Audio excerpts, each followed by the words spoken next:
हमारे युवाओं को पता होना चाहिए कि ये आपातकाल जब लगा था ये किस इसमें हम देश का कितना नुकसान हुआ। पिछले कांग्रेसियों ने क्या किया।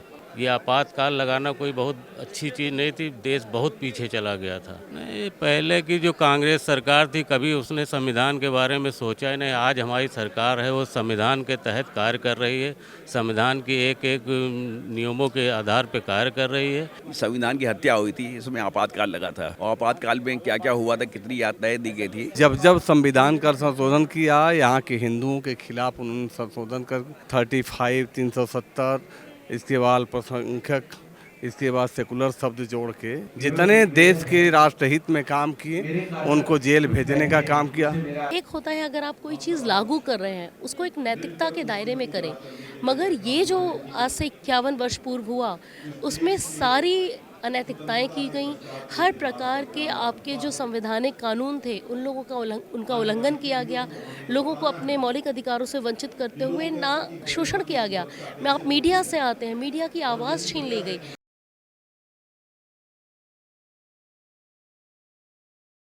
जी, कभी भी किसी भी कालखंड में कोई भी ऐसी घटना जो आपको आपके मौलिक अधिकारों से वंचित करे, उसको हमेशा ही एक काले अध्याय के रूप में देखा गया है और वही सच है। और ना ही केवल मौलिक अधिकारों से वंचित करना, उसके बाद लोगों के ऊपर अत्याचार करना, उनका शोषण करना, इन चीज़ों को किसी भी एंगल से आप सही नहीं ठहरा सकते।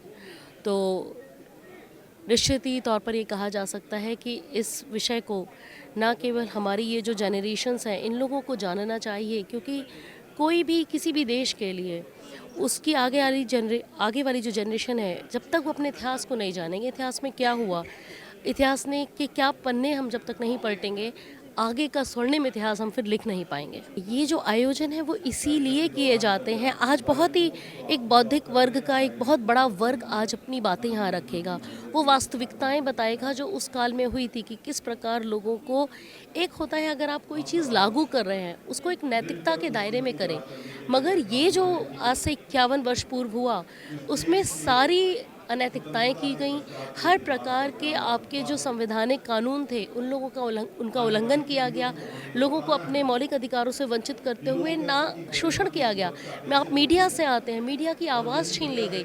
ना प्रिंट मीडिया कुछ कह सकता था, ना दृश्य श्रव्य मीडिया कुछ कह सकता था। तो इस प्रकार की चीज़ें जनरेशन्स को जानना ज़रूरी है और ये भी जानना ज़रूरी है कि उनके साथ ऐसा ना हो, उसके लिए उन्हें अपना पता होना चाहिए कि उनका कानून उनके लिए क्या कहता है। अपने अधिकारों से, अपने कर्तव्यों से, दोनों से ही अवेयर होना बहुत ज़रूरी है, जिससे इस प्रकार की चीज़ें ना हो, और अगर हो तो आप अपनी आवाज़ बुलंद करें। 91 वर्ष आज दिवस ये मनाया जा रहा है, यहाँ पे शोक दिवस मनाया जा रहा है, संविधान की हत्या। इसके बारे में आप क्या कहना चाहेंगे? इसके बारे में जब सत्ता में कांग्रेस रही है, इससे पूर्व में विगत 14 वर्षों से पहले जब जब संविधान का संशोधन किया, यहाँ के हिंदुओं के खिलाफ उन्होंने संशोधन कर, जैसे 35, 370, इसके बाद अल्पसंख्यक, इसके बाद सेकुलर शब्द जोड़ के जितने देश के राष्ट्रहित में काम किए उनको जेल भेजने का काम किया। जेल भेजने का काम किया और पूरी सरकार ने खाली अल्पसंख्यकों के लिए मुस्लिम नीति, तुष्टीकरण की नीति पे काम किया और इस देश को पीछे ले जाने का काम किया। उसी के संबंध में कि जब जब संशोधन किया, इस देश का विनाश और आर्थिक रूप से, मानसिक और हिंदुओं का प्रताड़ना हुआ है। उसी के समकक्ष भारतीय जनता पार्टी उसी को संविधान हत्या दिवस के रूप में काम कर रही है।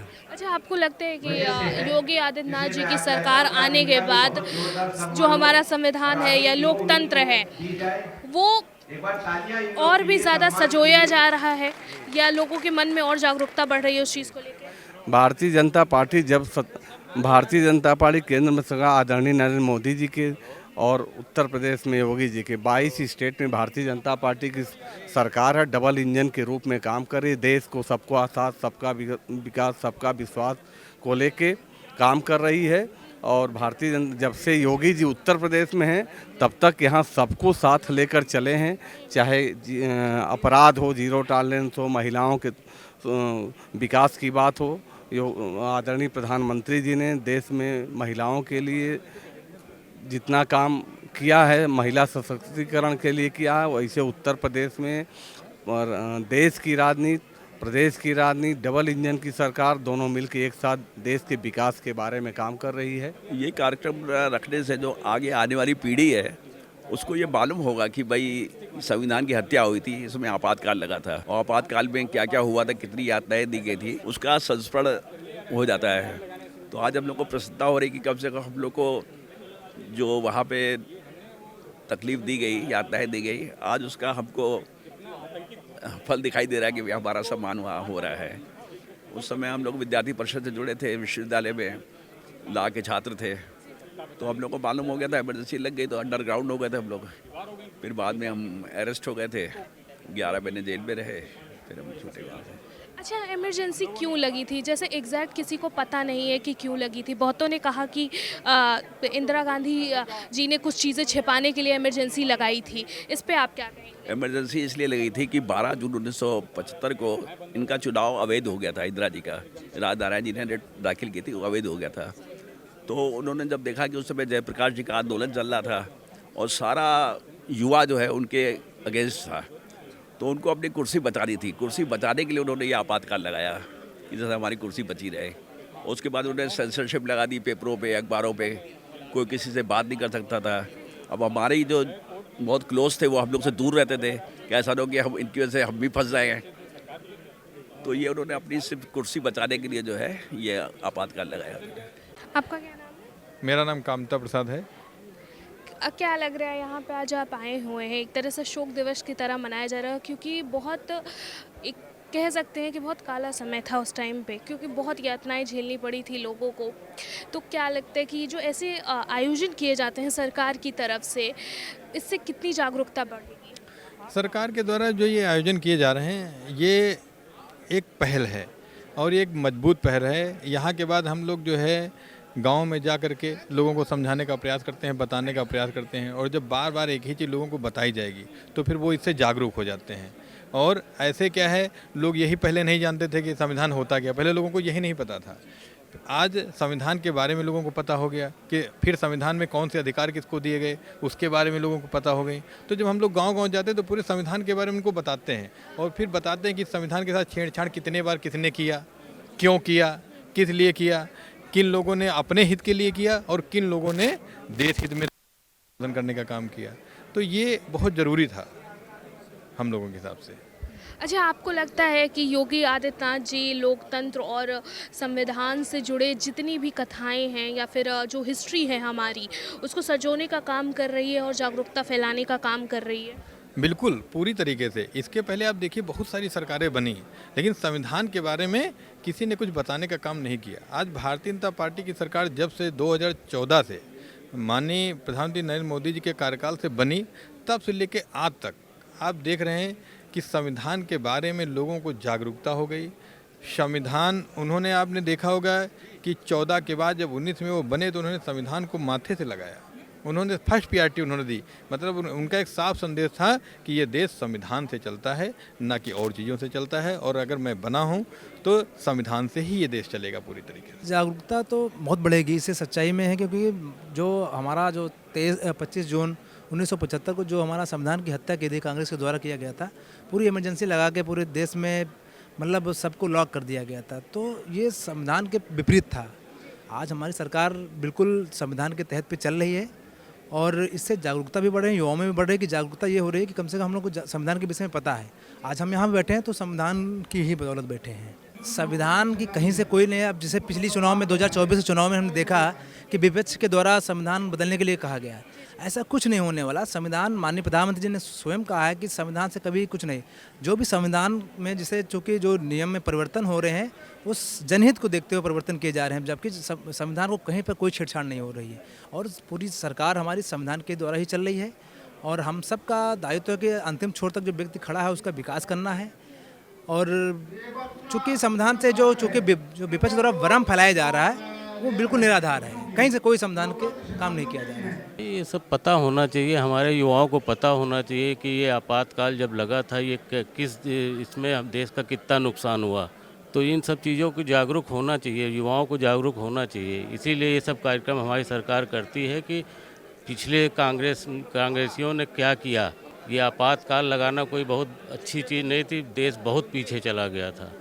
तो ये सब युवाओं को पता होना चाहिए, इसलिए हमारे सब सरकार हर साल ये कार्यक्रम करती है। नहीं, पहले की जो कांग्रेस सरकार थी कभी उसने संविधान के बारे में सोचा ही नहीं। आज हमारी सरकार है वो संविधान के तहत कार्य कर रही है, संविधान की एक एक नियमों के आधार पर कार्य कर रही है। जो सबको बगैर संविधान, जो हमारे राहुल गांधी जो है लेकर के चुनाव भर संविधान की किताब घूमे थे, वो किताब सादा पन्ना अंदर रख करके घूमने से कोई संविधान के बारे में जागरूक नहीं कर सकता जनता को। जिस हिसाब से हमारी मोदी जी की सरकार पब्लिक में जनता को सब तरह से जागरूक कर रही है कि कैसे संविधान को के तहत हम सरकार चला रहे हैं और जनता संविधान के तहत चल रही है। इमरजेंसी 1975 में घोषित की गई थी। उस समय मुझे भी स्वर्गीय विंध्यवासिनी कुमार जी जो भूतपूर्व एमएलसी रह चुके हैं, उन्होंने मुझे जो है सत्याग्रह करने की प्रेरणा दी थी। तो मैं अपने कुछ साथियों के साथ, जिसमें डॉक्टर अजय कुमार शर्मा, सूरज तिवारी, श्री गणेश राय एडवोकेट जी और बसंत बल्लभ पांडे जी, ये 5 लोगों ने लखनऊ विश्वविद्यालय में कला संकाय के सामने हम लोगों ने सत्याग्रह किया था। सत्याग्रह करने के पश्चात वहाँ से पुलिस हम लोगों को अरेस्ट करके ले गई और हसनगंज थाने में बंद किया था, जहाँ पे हम लोगों को यातनाएं दी गई। यहाँ तक हुआ कि हमारे साथी को जो है पेशाब तक पीने के लिए जो है उन्हें कहा गया था। उसके पश्चात हम लोगों को जब जेल में भेजा गया तो जेल में भी जो हम लोगों को कोई सुविधा नहीं थी। सी क्लास की जेल थी जो जनरल कैदियों को मिलती थी जो है। उस समय की यादें ताज़ा जब होती हैं, जब याद आता है तो एक शरीर में सिहरन सी दौड़ जाती है। मेरे साथ भी उस समय ये हुआ था कि जेल के अंतर्गत वहाँ जहाँ पे खाना बनता था वहाँ पे जो है मुझे भेजा गया था। तो उस समय मैं पैर फिसल जाने के कारण या किस कारण खौलती हुई कढ़ाई में गिर गया था। वहाँ मेरा कोई उपचार नहीं हो रहा था। जेल में हमारे सहयोगी डॉक्टर जो जेल में सत्याग्रह करके आए थे, डॉक्टर नरेंद्र श्रीवास्तव जी, उन्होंने जो है क्या कहते हैं, उनके पास जो भी जो है औषधियाँ थी उनसे हम लोगों का हमारा उपचार किया था। उस जले के निशान आज भी मेरी पीठ पे वर्तमान में विद्यमान है। इस प्रकार से हम ही नहीं, हमारे कई साथी जिनको जो है इतना कठोर दंड दिए गए कि वो 6-6 महीने तक चलने की स्थिति में नहीं रहे। हमारे एक साथी भाई किशन चंद वलेचा जी, जो कि उस समय जमैयत राम के नाम से जो है जेल में कारागार में बंद किए गए थे, उनको इतना कष्ट दिया गया, इतने घुटने पे जो है उनके मार पड़ी थी कि वो 6 महीने तक चलने लायक नहीं रहे। आज वो प्रयागराज में हैं।